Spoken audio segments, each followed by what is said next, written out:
Hey, welcome back to my channel. Today I'm excited and a little nervous to share this part of my creative journey.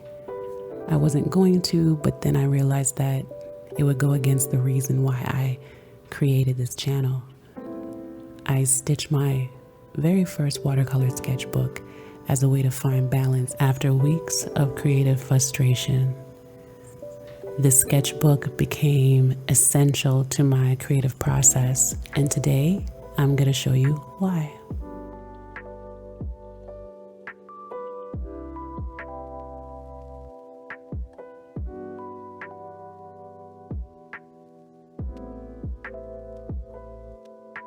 I mainly paint portraits and I love it, but it's always been a goal of mine to create more detailed illustrations and to develop a style of my own.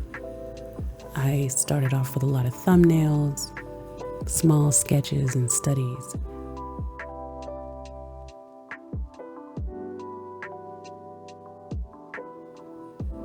But as I moved on to color studies, that's when I realized that my paper was holding me back.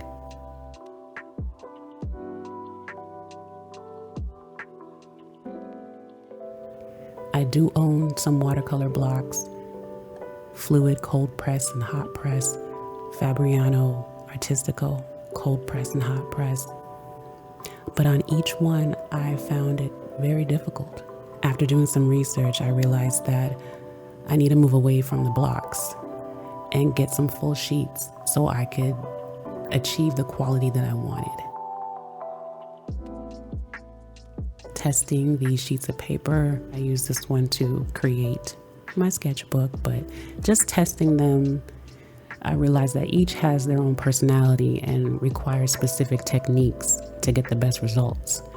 I took notes, I tried to adapt, but sometimes I just fell back into my old habits and I felt like I was going backwards.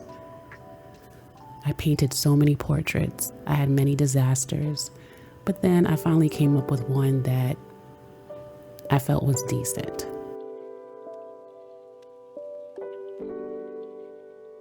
So I just moved on to doing color mixes of like cool, warm, neutral skin tones. And I just needed a space and a place to use what I've learned, but also to play. Start using my imagination without pressure, without the stress. I never thought of doing this until now. So after watching a few tutorials, I began stitching this sketchbook, and I was just reflecting on the balance between my intuitive, expressive side and the more analytical side. I prefer to be in the flow, to be present and connected, but that analytical and methodical side helps me improve my skills.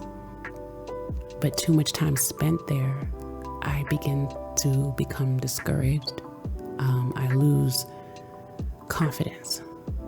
So creating this sketchbook was a way to reconcile those opposing forces.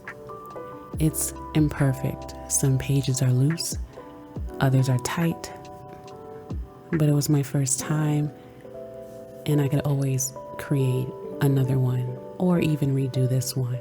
It's really a place to explore my dreams, my memories, my reflections, and just experiment with techniques, paint things I haven't painted before. And I know that I could have done more, highlights, outlines, but it wasn't about being perfect or having a finished piece. I just stopped when it felt right. And then I began to feel more like myself again.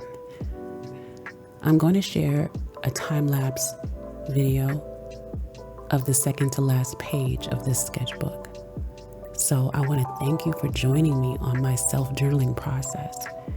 And I hope that it resonates with your own creative path of balancing learning with expression. And I invite anyone listening to reflect on their own creative conflicts, the push and pull when pursuing creative goals, and how we overcome our own personal inner conflicts so we can come to achieve our goals. And maybe you can share with me what you do to bring yourself back to a place of joy, to revive that creative spark. I look forward to hearing from you. Thank you again. Peace.